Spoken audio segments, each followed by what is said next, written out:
నిరుద్యోగులకు నెలకు 8,500 అట, మహిళలకు ప్రతి నెల 2,500, పింఛన్ 5,000 ఢిల్లీలో కాంగ్రెస్ మేనిఫెస్టోలో తెలియజేసింది. నిరుద్యోగులకు నెలకి 8,500 అట, నెలకు 3,000 ఇత్తనాన్న కాడ దిక్కులేదు నిరుద్యోగ భృతి. 8,500 ఒక సంవత్సరం పాటు ఇస్తారట. అది అయ్యే పని కాదు. అంటే ₹1,00,000 ఇవ్వాలి ఒక సంవత్సరంలో. అంత ఈజీయా? ఉట్టిగా ఓట్ల కోసం ముచ్చట్లు. ఢిల్లీలో కాంగ్రెస్ పార్టీ మేనిఫెస్టో రిలీజ్ చేసింది. ఇంకోటి ఏం చెప్పిందో తెలుసా?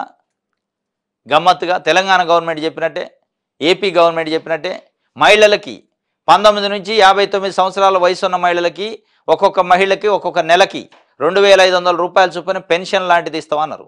తెలంగాణ గవర్నమెంట్ ఏమో 2,500 అన్నది ఇవ్వలేదు, మర్చిపోయింది. ఏపీ గవర్నమెంట్ ఇలా ₹1,500 ఒక మహిళకి ఇస్తా అన్నది ఇవ్వలే.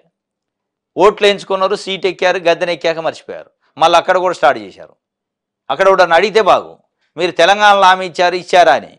మరి ఏం అడిగారు, ఏం చెప్పిండో. దాంతోపాటు గ్యాస్ సిలిండర్లట 500కే తెలంగాణలో చెప్పిందే, కుటుంబానికి నెలకు 300 యూనిట్ల వరకు. ఇక్కడ తెలంగాణలో 200 యూనిట్ల వరకు ఉచిత కరెంట్ ఇచ్చారు, అక్కడ 300 యూనిట్లు పెంచారు. ఇంకొక 100 యూనిట్లు పెంచి ఇస్తానంటున్నారు. ఏదో ఒక రకంగా ఒడ్డెక్కాలని చూస్తున్నారు.